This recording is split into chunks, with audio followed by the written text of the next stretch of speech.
Hello，各位，我係 GM 啊，咁都唔知係我黑定係隻馬黑啦。咁上次咧就介紹咗隻金磚五國啊，但係就起步嘅時候就稍稍失機，最後翻到嚟只係能夠跑到第4嘅啫。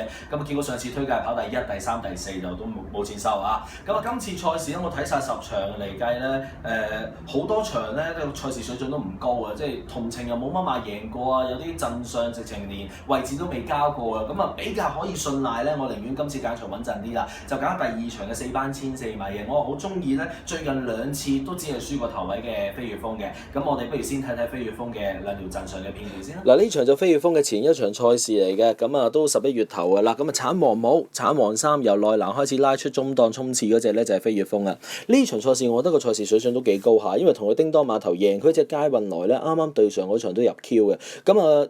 輸俾佢嗰隻世界紀錄咧之後，仲要係2 win 添嘅。極品啊都有入 pace 嘅。你見啊飛越風去到臨尾嗰幾步，其實個衝刺都相當凌厲，跑步大邊打落去，但係咧就始終終點前叮當碼頭咧就輸咗少少俾佳運來嘅。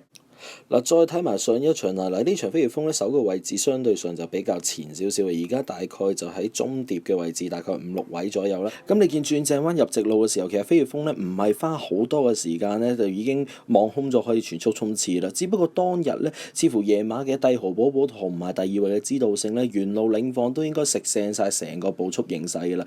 所以飛越風咧雖然係衝得好勁啊，但係始終咧去到終點前都係以頭位之差咧就輸咗俾頭馬嘅。帝豪寶寶再出啦，3班都入 Q 喎，所以呢場賽事水準都唔係太差嘅啫。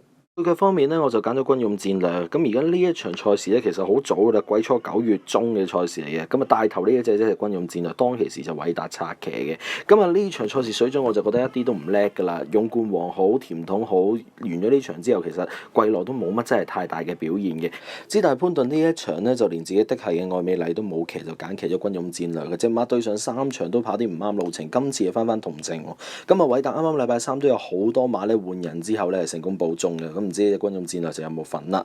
第2隻配腳咧，我就會揀2號嘅再石磨男。呢一隻馬咧，其實喺4班咧就非常之準成嘅。上季都差唔多喺呢個時候贏馬，當其時都係蘇兆輝策騎嘅。對上2場喺3班咧，咁表現冇咁好啦。落翻嚟4班即刻報翻贏馬路程啊！所以呢一場咧一定要睺實呢隻再石磨男嘅。最後無可避免啊，我都會包翻隻好叻仔嘅。雖然呢隻馬都仲係處女馬啦，但係你見佢嘅好多時候輸俾嗰啲喜悅繽紛啊長馬，全部都係叻馬嚟嘅。但係唔知點解到而家未能夠打開勝利之門。呢啲馬咧通常賠率就唔係太高㗎啦，但係你話3重彩啊、4連環啊，甚至 Q 啊，你又真係冇得唔預佢嘅。所以咧，最後我會包翻隻好叻仔嘅。呢一場咧，我自己嘅心水重複多一次啦，就係呢個飛越風做膽嘅，腳就會拖翻軍用戰略啦，再石磨男同埋好叻仔嘅。